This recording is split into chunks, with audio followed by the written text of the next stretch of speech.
Hello, my amazing students. Welcome to Science and Fun. I am Deepika, your English educator, and I hope that you all are doing fine.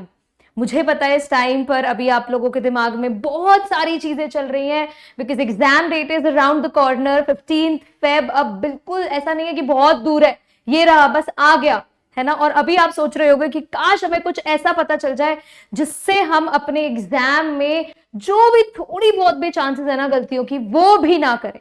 तो भाई अगर ऐसा मन में था तो मैं आ गई हूं आपके लिए, आपके छोटे छोटे जो भी डाउट्स है वो क्लियर करने।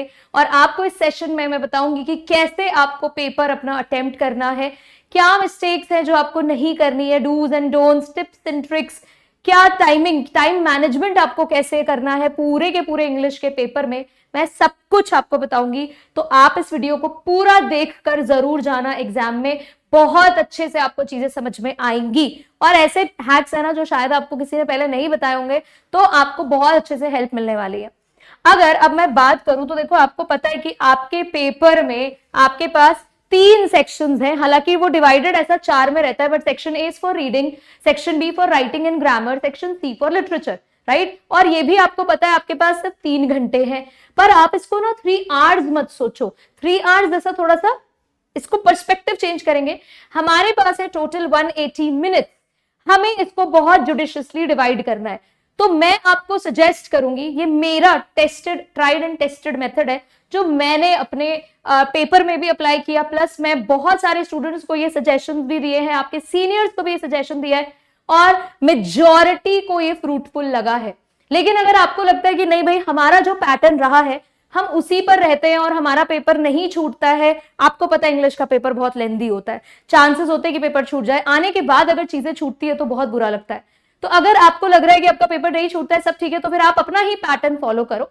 लेकिन वो बच्चे जिनका पेपर अक्सर छूटता है और जिन्हें नहीं पता कि कैसे हमें पेपर स्टार्ट करना है, तो बेटा मैं आपको सजेस्ट करूंगी आप लिटरेचर सेक्शन से शुरू करो। मैं हमेशा बोलती हूँ ये आपका सीन पोर्शन है, आपको अपने पेपर में सबसे पहले अपने दिमाग को कंट्रोल करना है, आपको अपना सीन पोर्शन कवर करना है। इससे क्या होगा, आपको ना कॉन्फिडेंस मिलेगा कि हमें पेपर आता है, हमें पेपर आता है। तो आप सबसे पहले अपना लिटरेचर अटेम्प्ट करोगे। 60 मिनट्स, 1 घंटा बहुत है लिटरेचर के लिए। अब आराम से, सीन पोर्शन है, ज्यादा कुछ नहीं है। इतने सारे सेशंस, मैराथन हमारे हो रहे हैं, आपको तो अब तक अंदाजा भी हो गया होगा कि पेपर में आने क्या वाला है। इसके बाद ग्रामर में आप 15 मिनट्स दो। 10 मार्क्स की ग्रामर है, 12 क्वेश्चंस होंगे, आप लोगों को 10 ही करने हैं। और मैं बता दूं कि बेटा जो आपने सीक्वेंस में 10 किए होंगे मार्क्स आपको उसी के मिलेंगे। आप ये मत सोचना कि 12 करके आ जाएंगे तो जो चेकर है वो कोई भी 10 आपके सिलेक्ट कर लेगा जो सही है, ऐसा नहीं है। जो कंटिन्यूअस सीरीज में 10 लिखे होंगे आपको उसके मार्क्स मिलेंगे। आपको 15 मिनट्स ग्रामर में डिवोट करना है। फिर आप राइटिंग सेक्शन पर जाओगे। राइटिंग सेक्शन में आपको 20 मिनट्स ईच, यानी कि 40 मिनट्स में आपका राइटिंग सेक्शन हो जाना चाहिए, उससे ज्यादा टाइम आप मत लेना। कई बच्चों का तो राइटिंग सेक्शन ना 30 मिनट्स में भी हो जाता है, क्योंकि जो टाइम खाता है वो एनालिटिकल पैराग्राफ खाता है, रीड आप जो आपका लेटर राइटिंग आता है उसमें बच्चे अक्सर जल्दी कर लेते हैं। तो आपको 40 मिनट्स में अपना ये लेटर राइटिंग या आपका एनालिटिकल पैराग्राफ दोनों मिला के कंप्लीट कर लेना है। लास्ट में बेटा आप रीडिंग सेक्शन करेंगे। रीडिंग सेक्शन अनसीन पार्ट होता है। अगर आप उसे शुरू में करते हो तो कई बार हम लोग ना बहुत ज्यादा टाइम डिवोट करने लग जाते हैं उन चीजों पर जो हमें नहीं आता है। तो आपको एक जगह पर स्टक नहीं रहना है, आपको आगे बढ़ते जाना है, आप वापस आ सकते हो। तो जब आप ये टाइम अपना डिस्ट्रीब्यूट करते हो तो फिर भी आपके पास रिविजिट करने को 20 मिनट बचते हैं। उस रिविजिट में आप अपने पेपर को रिवाइज कर सकते हो, एक बार आप एक तरह से प्रूफ रीड कर सकते हो अपने जो मिस्टेक की है। क्योंकि एग्जाम प्रेशर में अक्सर होता है कि हमें आने के बाद भी हम गलत चीजें लिख देते हैं, उसके लिए आपके पास ये 20 मिनट आपको मिल जाएंगे। ये आपको तरीका यूज करना है, ये मैं अप्लाई करती थी, मैंने अपने स्टूडेंट्स को भी सजेस्ट किया है और उनके पॉजिटिव फीडबैक के बाद ही मैं आपको ये बात बता रही हूं। अब हम बात करते हैं रीडिंग सेक्शन की। रीडिंग सेक्शन में बहुत ज्यादा आपको कंसर्न है, तो देखो क्या हैक है, बहुत सिंपल है। आप अपने अनसीन पैसेज को पढ़ने से पहले ना क्वेश्चंस पढ़ो। इसका रीजन मैं बताती हूँ। होता क्या है कि अनसीन पैसेज अगर आप पहले पढ़ते हो तो उसमें बहुत से ऐसे डिफिकल्ट वर्ड्स हैं जो शायद आपको नहीं पता होंगे, आपको उनके मीनिंग्स नहीं पता होंगे। आप क्या करोगे, आप उसी पर अटके रह जाओगे और हो सकता है कि वो पर्टिकुलर वर्ड शायद क्वेश्चन में कहीं रिक्वायर्ड ही ना हो, उस वर्ड से रिलेटेड कुछ पूछा ही ना गया हो, और यहां पे आप अपना टाइम का खर्चा कर देते हो। बेटा पेपर छूटने का पूरा डर यहां पर बना रहता है। इसीलिए ये स्मार्ट स्ट्रैटेजी होगी अगर आप क्वेश्चंस पहले पढ़ते हो, आपको ऐसे वर्ड्स से भी डील करने को मिल जाता है। क्वेश्चंस पढ़ के आपको ये भी आइडिया लगता है कि आपका पैसेज एग्जैक्टली किसके बारे में है। क्वेश्चन से हम लोग काफी चीजें फिगर आउट कर लेते हैं, राइट। और कई बार तो एलिमिनेशन मेथड लगाकर कुछ क्वेश्चंस के जनरल आंसर्स भी हम लोग ढूंढ लेते हैं। तो आपको ये पहले करना है, वहां से आप कीवर्ड्स फिगर आउट करोगे, आपको समझ में आने लगेगा, और उसके बाद आप पैसेज में जाओगे। पैसेज में आराम से आपको टाइम लगेगा। ये बिल्कुल भी नहीं सोचना है कि बहुत जल्दी हमें आंसर्स मिलेंगे। आपको मैंने पीछे टाइम ड्यूरेशन बता दिया है कितना पैसेज में लगेगा। आराम से आप उसको डिवाइड करो अपने पैसेज में, बहुत शांति से आपको अटेम्प्ट करना है अपना पूरा वो रीडिंग सेक्शन। अच्छा, अब बच्चे क्या करते हैं, ओवर एक्सप्लेन करने की कोशिश करते हैं 1 मार्कर क्वेश्चन में। 1 मार्कर्स में क्यों इतना लिखना है, बहुत ज्यादा आपको नहीं लिखना। वर्ड लिमिट साइड में लिखी होती है, हार्डली 20 वर्ड्स आपको कहेंगे उतना ही लिखो। 10 वर्ड्स वो भी बहुत ज्यादा है। अगर 1 मार्कर है तो कई बार ऐसे क्वेश्चन होंगे 1 वर्ड से भी काम चल जाएगा। तो ओवर एक्सप्लेन नहीं करना, उसको 3 मार्कर आंसर नहीं बनाना है, टाइम बचाना है, अपना टाइम बचाना है। उसके बाद मान लो कि क्वेश्चन में कोई ऐसा वर्ड आ गया है, सिनोनिम बेस्ड, कोई एंटोनिम, इस तरह के क्वेश्चंस आए हैं। ये जरूरी नहीं है कि आपको एग्जैक्ट मीनिंग पता चल जाए, इतने सारे वर्ड्स हैं बेटा, कैसे पता चलेगा। तो जो आपका रीडिंग सेक्शन होता है ना, उसका पर्पस ये है चेक करना कि आपके एनालिटिकल स्किल्स कैसे हैं, आप क्या वर्ड्स को, उनके मीनिंग को इन्फर कर पा रहे हो। तो आपको उस वर्ड से रिलेटेड कोई भी वर्ड समझ में आ रहा है, आप उसको एक्सप्लेन करने की कोशिश करो। और मान लो कि कोई पैसेज में ऐसा वर्ड है जो आपको परेशान कर रहा है और वही उसी से रिलेटेड सवाल भी है, तो आप पड़ोसियों की मदद लो ना, आप नेबरिंग वर्ड्स की मदद लो ना, जो आसपास वर्ड्स हैं उनसे कॉन्टेक्स्ट को समझो। आई एम श्योर आपका 80% काम यहां से इजी हो जाएगा। ठीक है, तो ये चीजें आपको करनी है। इसके बाद अगर मैं राइटिंग सेक्शन पर आऊं तो बेटा आपके पास लेटर राइटिंग है। लेटर राइटिंग में आपका डिफरेंट सा आता है, एक एडिटर, लेटर टू एडिटर, बाकी और भी इंक्वायरी लेटर, कंप्लेंट लेटर, इस तरह के लेटर्स है, उनमें बिगनिंग काफी सिमिलर है, इसलिए दोनों का मैं आपको बिगनिंग बता देती हूँ। अगर एडिटर का आया है तो आप अपना पूरा स्ट्रक्चर फॉलो करोगे। हमारा राइटिंग सेक्शन का कल सेशन भी है सुबह, तो वहां पर मैं और डिटेल में इसे बताऊंगी। लेकिन अभी के लिए आप सिंपल सा ही समझो कि through the esteemed columns of your newspaper, reputed columns of your newspaper, I would like to highlight the issue of, इस तरह से बिगिनिंग करके आप अपना लेटर टू एडिटर कर सकते हो। ये कंटेंट पार्ट है, इसके ऊपर आपको पता है प्रॉपर एक फॉर्मेट होता है, फॉर्मेट आपको फॉलो करना है।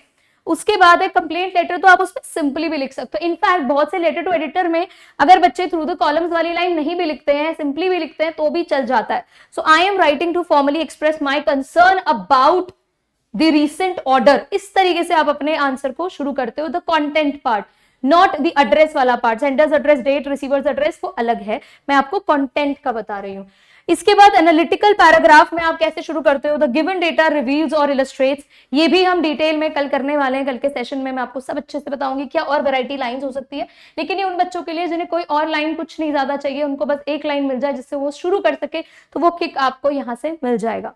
अब क्या ऐसी चीजें हैं जो आपको ध्यान में रखनी है। देखो राइटिंग सेक्शन में हमेशा फॉर्मेट बहुत इंपॉर्टेंट होता है। बिना फॉर्मेट के बेटा देखो एग्जाम जो भी चेकर है वो देख रहा है, फॉर्मेट अगर फॉलो नहीं करोगे सीधे सीधे 1 से 2 नंबर आपके फॉर्मेट के कट जाते हैं। तो फॉर्मेट अपना बिल्कुल सही रखना, और आप कोशिश करोगे कि एनालिटिकल पैराग्राफ जैसे क्वेश्चन में एक ही पैराग्राफ लिखना है, आपको अलग अलग 10 पैराग्राफ्स नहीं बनाने हैं, एक पैराग्राफ में पूरा हो जाना चाहिए। ठीक है, एक पैराग्राफ 10 पैराग्राफ्स अलग अलग नहीं बनेंगे। 10 से मेरा मतलब है 2 या 3 अलग पैराग्राफ्स आप नहीं बनाओगे। और आप एनालिटिकल पैराग्राफ में इनफैक्ट ये वाला टेक्निक तो आप लॉन्ग आंसर राइटिंग में भी कर सकते हो। यू शुड यूज ट्रांजिशन या लिंकिंग वर्ड्स। ट्रांजिशन वर्ड्स, मान लो आप अपना आइडिया चेंज कर रहे हो, आप कॉन्ट्रडिक्टरी आइडिया लिख रहे हो, तो you can use words like how ever, on the other hand, in contrast, ये आप लिख सकते हो। आप एड ऑन कर रहे हो आइडियाज में तो यूज लिंकिंग वर्ड्स, जैसे मोर ओवर, जैसे फर्दर, इस तरह के वर्ड्स का आप यूज करोगे। इसके बाद आपको फर्स्ट पर्सन में नहीं लिखना है अपना एनालिटिकल पैराग्राफ। अगर फर्स्ट पर्सन में लिखते हो तो वो पर्सनलाइज्ड हो जाता है, जो हमें अवॉइड करना है। तो आई, वी जैसे वर्ड्स का यूज आप एनालिटिकल पैराग्राफ में बिल्कुल भी नहीं करोगे। अब राइटिंग सेक्शन को तो नहीं स्पेसिफिकली, बट ओवरऑल जब आप लिख रहे हो, चाहे लॉन्ग आंसर टाइप हो, लिटरेचर में, या आपका राइटिंग सेक्शन हो स्पेसिफिकली, तो आपको क्या टिप्स फॉलो करने हैं, आपको अपने कीवर्ड्स को अंडरलाइन करना है। अब ऐसा ना हो कि पेपर छूट रहा है और आप अपना सारा टाइम कीवर्ड्स को अंडरलाइन करने में लगा रहे हो, तो इसको एज अ नेगेटिव एस्पेक्ट नहीं बनाना है। अगर आपको लग रहा है आप बहुत अच्छे से पूरे टाइम बाउंड होकर चल रहे हो, आपका टाइम एकदम मैनेज्ड है, डेफिनेटली आप कीवर्ड्स को अंडरलाइन करो। नहीं हो रहा है मत करो, आंसर लिखो आगे बढ़ो, आंसर लिखो आगे बढ़ो, मत करो कीवर्ड्स को अंडरलाइन। आपको पता है ऐसे भी मैंने एग्जांपल्स देखे कि बच्चे गलत कीवर्ड्स को अंडरलाइन करते हैं, और अगर वो मिस्टेक इग्नोर हो सकती थी तो वो हाईलाइट अंडरलाइन करने की वजह से चेकर को विजिबल हो जाती है और मार्क्स डिडक्ट हो जाते हैं। तो बहुत होशियारी से आपको ये काम करना है, बहुत सोच समझ के आपको कीवर्ड्स को अंडरलाइन करना है, राइट। इसके बाद आपको रेपिटेशन ऑफ वर्ड्स अवॉइड करना है। आप एक आंसर लिख रहे हो, आपको लग रहा है उसमें एक वर्ड को बार बार हम लोग, ऑब्वियसली एक चैप्टर है, थीम किसी एक टर्म से रिलेटेड है, आपको लग रहा है बहुत ज्यादा रिपीट हो रहा है, तो आप सिनोनिम्स डालो। अवॉइड करोगे रेपिटेशन, आंसर की वैल्यू बढ़ती है, इनहैंस होता है आपकी आंसर की beauty. Don't waste time in changing pens, blue pen, brown pen, orange pen change नहीं करना है। पेंसिल से अंडरलाइन कर देना अगर इतना ही मन है, ज्यादा से ज्यादा ब्लैक पेन से कर देना। वो जो टाइम आप पेन चेंज करने में लगाते हो बेटा, वो भी बहुत जरूरी है, वो भी आपको वेस्ट नहीं करना है। नेगेटिव मार्किंग है नहीं, तो कोई भी क्वेश्चन ब्लैंक नहीं छोड़कर आओगे, हर क्वेश्चन का आंसर लिखना जरूरी है। और वर्ड लिमिट का ध्यान रखना है। वर्ड लिमिट को एक्सीड करने से नेगेटिव मार्किंग तो नहीं मिलेगी, लेकिन हाँ अगला क्वेश्चन जरूर छोड़ दोगे तो पेपर छूटने का चांस पूरा पूरा बन जाएगा। और सबसे जरूरी आज की डेट में आप लोग अपने आंसर्स में स्लैंग्स यूज नहीं करोगे।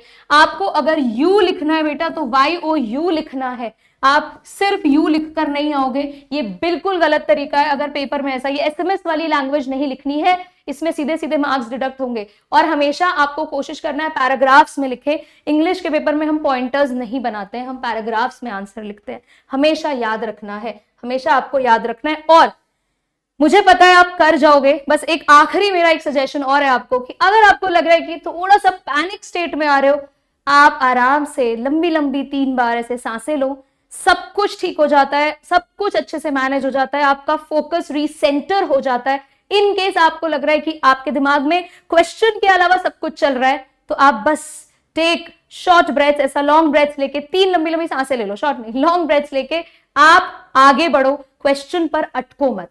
And I know you can do it, I am sure you will do it, rock it, सब अच्छे से करके आओगे। So best of luck, do well, और हम हैं आपके साथ, सब अच्छे से हो जाएगा। Thank you so much, I will see you in the next session.